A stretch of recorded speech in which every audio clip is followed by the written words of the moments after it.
Hello, in this video we're looking at issue 45 of Warhammer Imperium magazine, adding a terrifying Canoptek Wraith to our Necron army, and then fighting a battle to the death.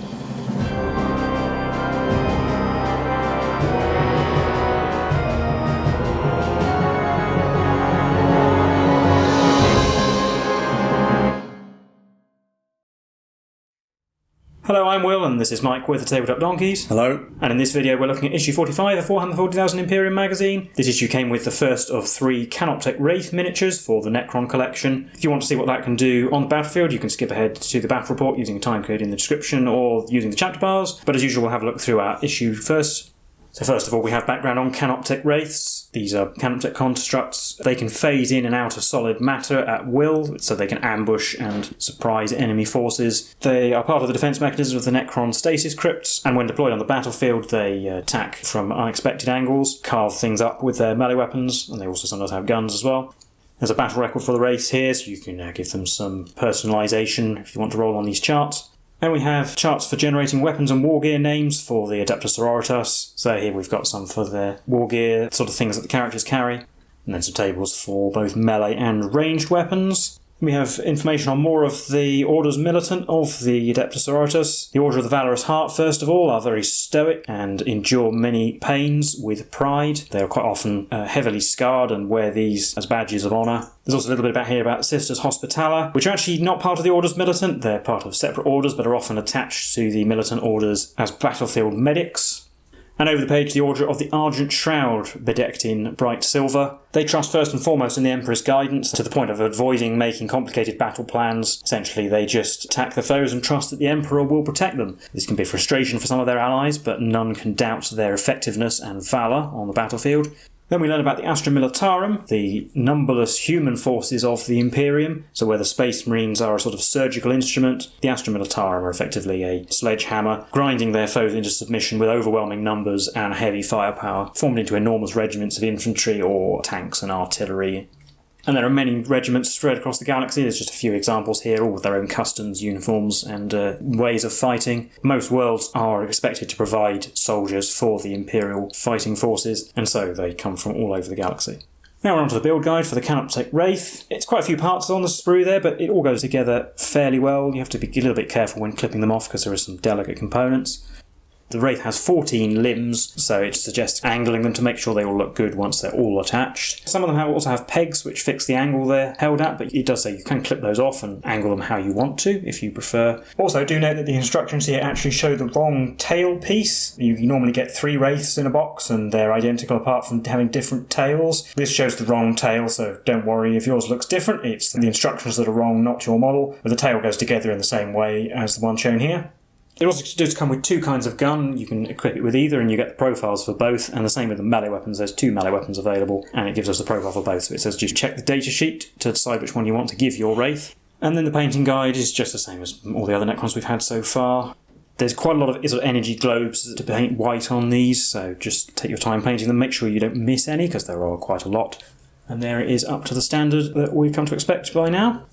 And this issue also comes with a fold-out section here about the alien or xenos forces that plague the Imperium. There's a quick overview of lots of them here. I think we've seen most of these before. So on the left we've got the Tau Empire, a young and technologically advanced species that have a rapidly expanding empire. The Tyranids are terrifying aliens from outside the galaxy which devour entire planets and their biomass on them. In the middle there's the Orcs, a belligerent, warlike species with rudimentary but effective technology. They love nothing more than a good battle. The Eldari in the top right, an ancient race which once ruled the galaxy but then fell into sort of degradation, and there's now very few of them left. They reside on giant ships called craft worlds. And the Drakari, their twisted kin, who live in a sort of pocket dimension of theirs and mostly strike out as raiding and pirate forces. On the other side, there's a bit more about the Tau Empire. There's a map here of their holdings. Although very small compared to the Imperium as a whole, the Imperium also has many other problems to deal with, which has allowed the Tau to expand quite substantially in a short space of time. Generally speaking, they try and integrate other alien races into their empire, but where that's not possible, they're quite willing to use force to achieve their aims. But that's all for the main contents of this issue, so now we'll have a look at rules for our Wraith and get on to our game.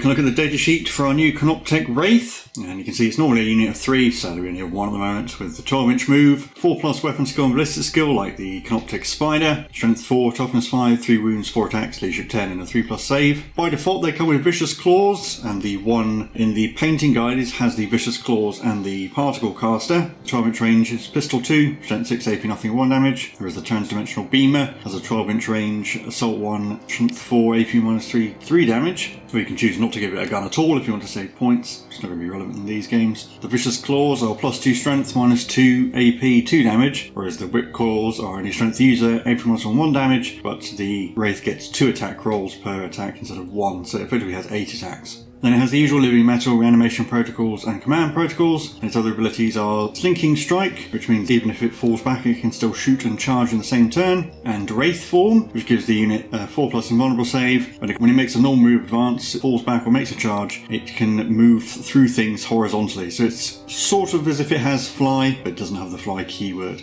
And there it just shows the weapon options. So there you can see an example of the Wraith Form ability being used. Let's see that Wraith is able to move horizontally through that cargo container as if it's not there. And here it goes over using their Slinking Strike ability to fall back from a dangerous melee unit in order to get a much more favourable engagement with a ranged unit. And on to the backstory for today's mission. So the Necrons have unleashed vast swarms of Canoptek constructs into the lowest levels of the Alectian hives, and various small Imperial groups are trying to root them out. So in this game, one of these Canoptek groups, led by a Technomancer, has been discovered by a group of Imperials who are going to try and wipe them out. So we're on to the mission Cleanse the Hive. Once again, it calls it a scout mission. It is an initiate mission. For our forces, the Necrons have the Technomancer, 2 sets of 3 Canoptek Scarab Swarms, the Canoptek Spider, the Canoptek Wraith and the Tombblade, whereas the Imperium has the Canoness and then the whole Mechanicus collection with the 2 Tech Priests, the 10 Skitarii Rangers and the Cataphrons. We'll be using 2 battle mats with terrain set up as we see fit, with a 6-inch deployment either side for the attacker and defender, and there's just one objective, which it says at the end of each player's turn. The player whose turn it is scores a victory point for each enemy unit they destroy during their turn. We're probably just going to ignore that specific bit, and just, if you destroy an enemy unit you get a victory point. That makes a bit more sense. And you also get 2 additional victory points for destroying the enemy warlord, and the player with the most victory points wins. It doesn't actually say how long the game lasts, but I think it's usually 5 battle rounds. So we'll set up the board and get straight into it. We finished deploying. We'll do a quick overview of the battlefield first. So over on the left we've got one of the ruins, and with pipes and containers spread about. And we just tried to make it fairly balanced, similar to the previous game. Good mixture of cover and long sight lines. And also we rolled off and I'm the attacker. Not sure what difference that's going to make, other than the Necrons have to deploy a unit first. We go over my deployment first. I've got my 3 characters at the bottom of my formation. There's the Engineer and the Canoness out in front, Tech Priest Dominus behind, and then I've got the Skitarii Rangers in front of the Cataphron Destroyers. And while I'm here I'll say that the Canoness will be my Warlord, because that seems to be the case in the narrative, and she'll also have the Passion Sacred Rite, which means if she rolls an unmodified roll of 6 to hit in melee, she gets an additional hit. I do get both Sacred Rites and the various Mechanicus abilities, because the mission pack allows it. And then the Necron deployment. So on the right hand side you can see the Tombblade and one of my units of Scarabs out on the flank. And then hiding in the building, trying to be out of line of sight, are the Technomancer and the Wraith. The Canoptek Spider is behind the building because it's not a beast or swarm or whatever, so it can't go through the building. And there's another unit of Scarabs on the roof. And technically we could have used strategic reserves, but both of us chose not to in this game. But we will be rolling off to see who gets to go first. And when the roll off, I think I'll choose to go first. So I'll head into Imperium turn 1. And here you can see my movement. So the Skitarii use their 3-inch ranger move at the start of the battle round, so they're not actually moving in my turn. The Canoness and the Engineer are moving up to take cover behind that cargo container, and the Cataphrons are converging their formation behind the Skitarii with the Dominus backing them up. I'm also not going to choose to activate any of the Canticles or Doctrine Imperatives, because I don't think I need to use any of them yet, and the Canoness is going to use her Rod of Office to give herself rerunning 1s, and she's going to do that for the rest of the game, effectively. And I'll start shooting off with the Cataphrons. From where they are, you can see the Tombblade, and at least one of them and a few of the Skitarii can see the Tomb Spider through. There's a tiny little grill on the door. This heavy plasma is going into the Spider, and then the other heavy plasma is going into the Tombblade. And I think I will overcharge because I want the extra damage, and I've got the Tech Priest here to reroll 1s. So I'll do the one on the Spider first, d6 shots, just 2, hitting on 4s, rerolling 1s, both missed. And then on the Tombblade, 2 shots as well, hitting on 4s, rerolling 1s. Oh, reroll that 1, that's 2 hits, strength 8, so wounding on 3s, 2 wounds. This one has the 5+ invulnerable save from the Shadow Loom, so 5 pluses. Oh, I made 1, but 2 damage will destroy it. And that will wipe out the Tomb Blades and give me a victory point. My only other shooting is the Transuranic Arquebus on the Skitarii, who we can just about see the spider, see might as well have a shot at it. Hitting on 3s, rolling 1s. Roll a 1, into a hit. Wounds on a 3, strength 7. It does. 5+ save. Failed. D3 damage, 2. And that'll be it for my turn. On to Necron's turn 1. So in my command phase, the spider regains 1 of those wounds, and just a reminder, I don't have any command protocols because I don't have a noble as my warlord. Obviously the warlord is a technomancer. In my movement phase, everything advanced, because we don't really have any ranged firepower in this army very much. The Wraith rolled a tremendous amount. It managed to tuck itself into that building. It is a beast, so it can go through walls, but its Wraith form ability lets it move horizontally through terrain anyway. This 1 unit of Scarab Swarms rolled enough to get there. The Spider did roll a 6, but it's quite slow to start with, so it only got to there, and the Technomancer is within 3 inches of it, so at the end of the movement phase I should heal it. That brimming wound, but just do that now.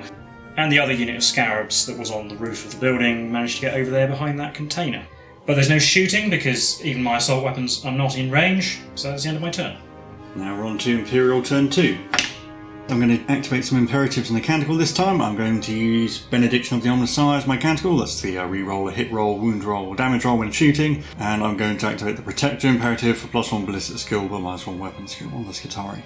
So in my movement phase, the Engineer and the Canoness ran, while everyone else moved normally, and we're just trying to move away from the Wraith and get line of sight on the Technomancer and Spider, while also creating a bit of a wall between the Wraith and the Cataphrons. So we'll start the shooting phase with the Cataphrons, and they're going to shoot at the Canoptek Spider. The heavy grab gun isn't in range, so I've just got the 2 heavy plasmas which I am going to supercharge, so 2d6 shots for 8. These hit on 4s, re-rolling 1s. 2 1s, and I get an extra hit. And I can re-roll, I'll re-roll this 2 as well with Benediction. 4 hits, wounding on 3s. Getting 1. Oh, I can re-roll a wound roll, yes, so I'll re-roll 1. So that's 2 wounds. 2 6+ to save, made neither, so it takes 4 damage, down to 2. Then I've got the Skitarii, every one of them can see the spider, so they'll all shoot the spider, apart from the sniper, who will shoot the Technomancer. I'll start with all the rifles. We've got 6 shots hitting on 3s, re-rolling 1s. 1, so that's 9 hits. Wounding on 5. Getting 4. 4+ saves. Oh, failed 2, there we go. It's dead.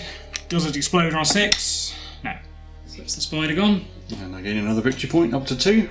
And then the sniper has 1 shot hitting on 3 rolling 1s. He missed. And that's it for my shooting, because I can't see anything else. And then we'll be on to Necron's turn 2. And in my movement phase, we've just got to go for it. So the Wraith has moved 12 inches out of its little building hidey hole. The Scarabs over here are moved normally. They'll have to make maybe a 7 or 8 inch charge from there. The other one's advanced because they were going to have a ridiculously long one. And the Technomancer just moved normally, so he can shoot from his little corner of the building there. And he is in range to shoot the Skitarii in the shooting phase, so he'll do that. 3 shots hitting on 3s. Getting 3. Wounding on 3s as well. 2 wounds. I've got some riflemen who have cover from the pipes, so I'll put the wounds on them. 2 5 pluses. I made 1. So I'll take away this guy. And the Wraith has its particle caster. I gave it the particle caster for this game because it's actually better against Skitarii, so I'll shoot it at them. It's a pistol weapon, but 2 shots hitting on 4s. I've got 1. Wounds on a 2 because it's strength 6. It's a wound with no AP. I'll put it on one of the guys who's in cover again, so 3+. Made it. Then we're on to the charge phase. I'm going to start with the Scarabs over here. I'll charge just the Skitarii Rangers. They probably need about a 7 or an 8. They get a 7, so I'll have to measure it. That is just enough to get one within an inch of that Skitarii Alpha there. The other 2 have to go there because there's a wall in the way, but they're in coherency. And then the Wraith will charge again just the Skitarii Rangers. Needing a 4 or so. I'll get that in the box. Yeah, 7. So then we're on to the fighting. I'll do the Wraith first. I'm going to pile into base contact with this Skitarii, but not into range of that Tech Priest. It has 4 attacks with claws hitting on 4s, 3 hits, wounding on 2s because it's strength 6. They will wound, AP of -2. So 6+ invulnerable saves. Didn't make any, it's 3 dead Skitarii. Take away those 2, and that one. So the Scarabs then get to go and I'll pile them in. Like this, they are all within range of someone who can fight. 12 attacks hitting on 4s, 6s automatically wounded. There's a couple of automatic wounds, and it looks like 5 hits otherwise. Other hits wound on 4s. So 1 more, so there's only 3 wounds. 3 4+ saves. Made them all. And they will consolidate like that. This traps the alpha in, so that unit can't fall back now, which hopefully protects the scarabs on the Wraith from shooting attacks. That one Skitarii Ranger on the end will pile in back into cohesion, and then the sniper has to fight the Wraith, and everyone else will fight the scarabs. So we've got our attacks on the scarabs, got the 2 maul attacks with the black dice from the alpha, and 4 regular guys. These will hit on 5 because I've got low weapon skill, so that's 3 hits. More hit wounds on the 2, normal hits wound on 4s. Just a wound. Yeah, the maul has AP though, so that's an automatic wound going through. Yep. And then the sniper on the Wraith misses. Then the Skitarii lost 4, so on a 5 or a 6, one of them will run away. No, they are fine. It's the end of the Necron turn. Then we're on to Imperial turn 3. So at the start of the battle round, I'm going to pick Litany of the Electromancer to be my canticle, which is -1 to hit the Cataphrons and the 2 Tech Priests in melee. And I'm going to pick the Conqueror Imperative, which is +1 weapon skill, -1 ballistic skill, because the Skitarii won't be doing any shooting this turn. And then in my movement, Skitarii is stuck in combat. The 2 Cataphrons have scooted around the Scarabs to get line of sight on these Scarabs down here and the Technomancer. The Dominus has come with them, while the Canoness has moved around to join the Engineer, and we're probably going to have them charge the Wraith. But in the shooting phase, I'll start with the Tech Priest Engineer. He's going to fire his pistol at the Scarab swarm here, which you can just about see between the gap between the box. So he has 2 shots hitting on 3s. 1 hit. Wounds on a 3. It does, it's AP -2. So that's just 1 damage. And we'll do the Canoness as well. She has 1 shot hitting on a 2. Not supercharging, to guarantee she can't blow herself up. But she rerolls 1s because of her rod. Oh, she hit anyway. Wounds on a 2. It does. Another wound. I'll do the Tech Priest Dominus. He'll put both of the guns into the Scarabs. So 3 shots with the Volkite Blaster. That hit on 3s because he moved. Phosphor Serpenter hits on a 2 and it'll be the black dice. 2 Volkite hits and the Phosphor hit. Phosphor just wounds on a 3, Volkite wounds on 2s, and 6s do 2 mortal wounds in addition. So that's just 2 AP0 hits. I'll do these one at a time because there's a wounded one which gets a 6+ save. It fails and dies. There's a one in cover who'll get a 5+ save, which failed anyway. Does the destroyed base come back with reanimation? No. Fine, I've got the Cataphrons. The 2 heavy plasmas will fire at the Scarabs, and then the heavy grab will fire both of its weapons at the Technomancer because he is a viable target now. Do the heavy plasmas first. Will supercharge because I want the extra damage. 2d6 shots for 10. Hitting on 4s, we're rolling 1s. Some 1s. 6 hits. These wound on 2s. Well, there's 4 wounds there, and there's no save, so that's 8 damage. So 2 damage to take out that one, and then the remaining one has 4 wounds left. I gain a victory point for destroying the Scarabs, and I'm up to 3.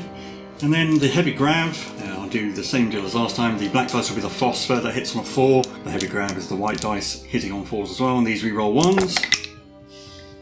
Well, we got 1 grab hit, and the Phosphor missed, so it's just a heavy grab hit. Wounds on a 3 because it's strength 5. It does. Yeah, 6+ save because he's in cover. Failed. Fortunately, it's only 1 damage. Yeah, we won't show it, we'll just regenerate it. And then we'll be on to the charge phase, where the Canoness and the Engineer will both charge the Wraith. I'm not going to bother rolling, because they're just going to go in like that. And then the Tech Priest Dominus will charge the Scarabs. He's just going to go in like that. So I'll do the Engineer first. 1 attack with his axe, and I'm going to have the other attack be the Servo Arm. And these both hit on 4s. Normal hit with the axe. Wounds on a 3. It does. 4+ invulnerable save on a Wraith. Made it. So the Canoness next, she has 4 attacks, hitting on 2s, rerolling 1s because of her Rod of Office. So they all hit, plus a 6 is an extra hit, thanks to her Sacred Rites, so that's 5 out of 4 hits. These wound on 4s though. Oh no, it's 5s, yes, toughness 5, so it's only 1. Also with a 4+ invulnerable save. Made that. And then the Tech Priest Dominus. He has 3 attacks, hitting on 3s with his axe. They all hit, and wound on 2s, with his strength 6. 2 wounds, 4 damage. It destroys the base because there's no save. Does it come back? Nearly. So that base only has 3 wounds left. And I'm going to pick the Scarabs because the Skitarii could theoretically destroy another base. Put all their attacks on the Skitarii because it'd be good to get rid of a unit. Hitting on 4s, 6 is auto wound. Got 2 automatic wounds, but only 1 other hit. Which wounds on a 4. Nope, so just 2 wounds. 2 4+s, made 1 failed 1. So I'll lose this remaining rifleman because the other two scarabs are in base contact with the alpha, so they can't go piling into the cataphrons. Now the Skitarii will fight back. Sniper has to fight the Wraith. Other guys have to fight the scarabs. One guy on the Wraith hits on a 3, rerolling 1s. He rolls a 2. And then we've got 2 maul attacks and 3 regular guys on the scarabs. Once again hitting on 3s, rerolling 1s. And reroll the 1. Well, they all hit. Normal guys wound on 4s, while the mace wounds on 2s. So that's 2 mace hits and 2 regular wounds. No save against them all, but 2 regular saves on 6s. No, so that's actually 4 damage. Takes out another base. Does it come back? No, nearly. I think we'll lose that one. And finally I have the Wraith. It's going to attack the Canoness because she's the Warlord, so she's worth extra points. 4 attacks hitting on 4s. Oh, just the 1. Wounds on the 2 because she's only toughness 3, so that's a wound. -2. 4 plus invulnerable save. No, she takes 2 damage, down to 3. And that'll be it for Imperium turn 3, on to Necron's turn 3. In my movement phase, that Scarab Swarm will remain engaged. The Wraith will fall back because it can fall back and still charge, and the Technomancer is coming over to help. Then in the shooting phase, the Wraith can shoot as well, so it will shoot the Canoness because she's the closest target. 2 shots hitting on 4s, they both missed. And the Technomancer has to shoot the Cataphrons because the Skitarii are in melee and they're the closest unit, so I can't shoot the characters. 3 shots on 3s. Well, they all hit. Wound on 4s, that's 4, so 2 wounds, AP -2. 5 plus saves. Go both. It's 2 damage. I'll put that on the grab one. And then we're on to the charge phase. I'll do the Technomancer first. He's just going to charge the Skitarii. He probably fails, actually. No, that doesn't have to get him to there. And then the Wraith, it'll charge all 3 units, the Skitarii and the 2 characters that are there. Oh yeah. And the Wraith will charge into the engine seer like so, getting within an inch of both the other units as well. Yeah, and then at the end of the charge phase, the Dominus will heroically intervene into the Scarabs. So then on to my chargers. I'll do the Technomancer first, it'll pile in over there. 1 attack hitting on a 3, that's a hit. Wounds on a 3, no. And then the Wraith will attack the Canoness. 4 attacks on 4s, 3 hits this time. Wounding on 2s, 3 wounds. 3 4 plus invulnerable saves. I made them all. Right, now it's my pick, so I'll actually pick the Dominus to go and he'll pile into the Scarabs. Yeah, he has 3 attacks hitting on 3s, they all hit, and they wound on 2s. 2 wounds. So that's enough to destroy the base. And put me up to 4 victory points. Well, now it's just the rest of my picks to go, so we'll go from left to right. I'll do the Canoness first. 4 attacks on 2s, rolling 1s. They all hit, no 6s this time. Wounding on 5s. Getting a single 1. 4 plus. Oh, failed. It's down to 2 wounds. And then the engine seer will go. Black dice will be the servo arm. These hit on 4s. Just a hit with an axe. Wounds on 3s. He wounds. 4 plus. Failed. So it takes 2 damage, so it's destroyed. Another victory point. Finally, all the Skitarii get to go. I did actually pile them in beforehand, so you noticed that in the previous shots. The guys who were formally engaged with the Scarab can go in base contact with the pipe and fight 2 inches over it, so they can all attack the Technomancer. So 4 regular guys hit on 3s, rerolling 1s, and the maul is the black dice also hitting on 3s, rerolling 1s. So that's 1 hit with the maul and 3 regular dudes. Regular guys wound on 5s, maul wounds on 3. 1 regular wound and 1 maul wound. Maul is AP -2, so 6. Nope. And the normal 4 plus. Made it, so down to 3 wounds. And that is it for Necron's turn 3. So we'll be on to Imperial turn 4. Well, at the start of the battle round, I'll do the Bulwark Doctrine, +1 armor save, -3 inch movement for the Skitarii, and then I'll do Chant of the Remorseless Fist for my Canticle, which gives everything except the Canoness and the Skitarii +1 strength and melee. Then for movement, Canoness and the Engine Seer are moved so that they are an inch away from the Technomancer, while the Skitarii are falling back so everyone can shoot at him, and then the Cataphrons and the Dominus have moved across so that they have clear line of sight to the Technomancer, and he doesn't have cover. In the shooting phase, I'll do the Cataphrons first. I'll do the Plasmas first, and I might as well supercharge. 2d6 shots. 8 shots. Hitting on 4s, rerolling 1s. We'll reroll those 2 ones. So that's going to be 5 hits. He's wounded on 2s because the Technomancer's only toughness 4. That's 4 wounds with no save, so he's dead.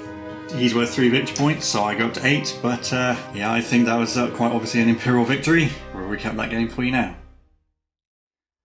Well, that was the game for issue 45 of Warhammer 40,000 Imperium magazine, although calling it a game was probably a bit generous. It seemed more like a massacre. Or how did you think it went? About as well as I expected, to be honest. It was a run across the board into superior firepower kind of game, which doesn't usually go well. I guess I was pleased to get into melee at all, but yeah, you can just pick a unit to delete every turn with the Cataphrons. I was probably lucky not to lose more than just the Tomb Blade in the first turn. Yeah, it's going to come down to how well the Necron player can hide. Scarabs are really easy to hide, but unfortunately they don't do a great deal of damage. Yeah, you're going to have to disrupt the Cataphrons. That's probably the best way to win. But I had enough characters, and my Skitarii actually stood up quite well actually in melee. So I was able to just stop you getting to the Cataphrons. To be perfectly honest, I could have probably just formed a wall in a corner around the Cataphrons. You did well to hide the Cataphrons anyway from the Scarabs charging in. I just wasn't quite close enough. Yeah, the only things I have that can deal with your characters are the Wraith and the Canoptek Spider. The Spider is just too slow and too big, so it's going to have difficulty hiding. The Wraith is too tall even to hide behind the boxes. It can only hide in the buildings. So.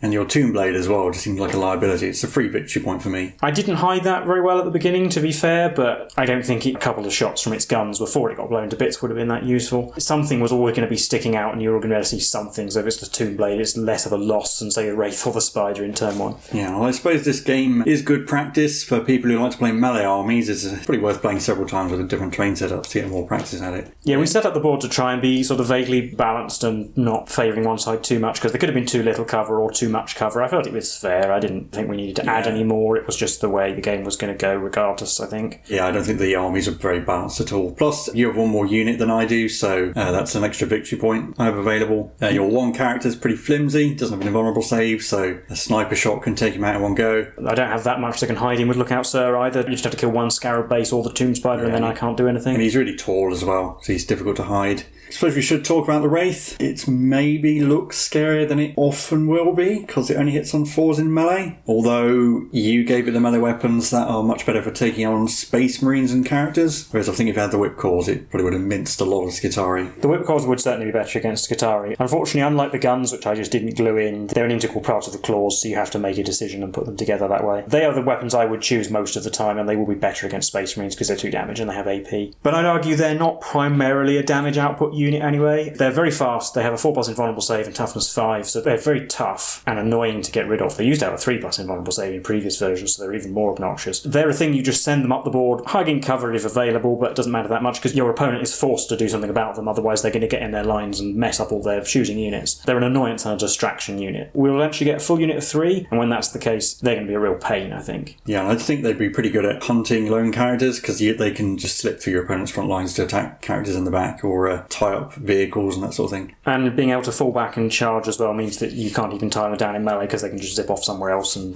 tie down the thing that they want to tie up. You can use them as screening units as well, similar to Scarabs, but they're pretty actually much better at it. Yeah, it's just that 4+ invulnerable save makes them so hard to get rid of. They do have the option of guns. I mean, I might as well give it a gun in the games of this magazine because there's no downside. You're just allowed to. If you were playing a game with points limit, it would cost points to bring the guns, and I just wouldn't bother probably because they don't really enhance the effectiveness of the unit very much. The other gun, the transdimensional beamer, can potentially one-shot a Space Marine, but it still only hits on a 4 and wins on a 4, so it's still only just more of an annoyance, and then occasionally you might get a good roll. You can one-shot an aggressor, but still win you on a 5. Or a Cataphron, but win you on 5 with one shot. It's not terribly likely. And the pistol weapon as well, if you're probably going to be falling back anyway, you don't get the benefit of the pistol really. Yeah, mathematically it's slightly better against Skitarii than the other one is, but most of the time the beamer is a bit more effective. In the magazine game you will see me bring guns, and I probably will swap them out like this, just depending on what I'm facing, but most of the time I just wouldn't bother. And I imagine it's not actually that good a value for money, because it's probably about the same price for a box of... I believe it's £35 for a box of 3, so 3 magazines you're going to get about £7 off the recommended retail, but... so that is some saving at least. Yeah, £8 rather. Although you can get them cheaper from other sources other than Games Workshop themselves, so you might not see so much of a saving then if you buy them from an independent retailer. Yeah, probably is actually a similar price then. Well, otherwise I don't think there's too much more to say about this game or this issue. So as always, if you like this content, do leave a like and subscribe. Leave any comments. What weapon loadout did you choose for your race? If you played this game, how did you get on? Did you manage to win as the Necrons? That'd be interesting to know. We've been the Tail of Donkeys, and we'll see you in the next one. Bye for now.